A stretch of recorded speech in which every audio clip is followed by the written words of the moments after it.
વલસાડના Sarodi national highway number 48 ઉપર દમણથી માછલીનો જથ્થો ભરીને કોલકાતા જઈ રહેલા ટ્રકના ચાલકે કાર ચાલકને બચાવવા જતા સ્ટેરિંગ પરથી ચાલકે કાબુ ગુમાવતા ટ્રક પલટી મારતા અકસ્માત સર્જાયો।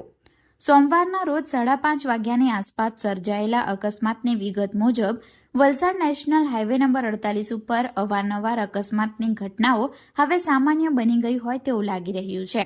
આજરોજ એક ટ્રક નંબર WB23B3990નો ચાલક દમણથી માછલીનો જથ્થો ભરી કોલકાતા તરફ જઈ રહ્યું હતું, જે દરમિયાન ચાલક સરોદી નેશનલ હાઈવે નંબર 48 પર આવેલા HP પેટ્રોલ પંપ પરથી ડીઝલ ભરાવ્યા બાદ નેશનલ હાઈવે પર જઈ રહ્યો હતો।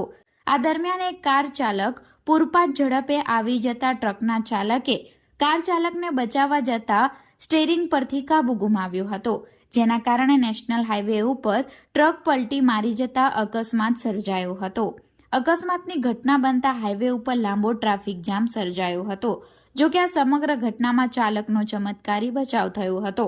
અકસ્માત દરમિયાન ટ્રાફિક જામ થતા વાહનો રોંગ સાઈડે જવા માટે મજબૂર બન્યા હતા।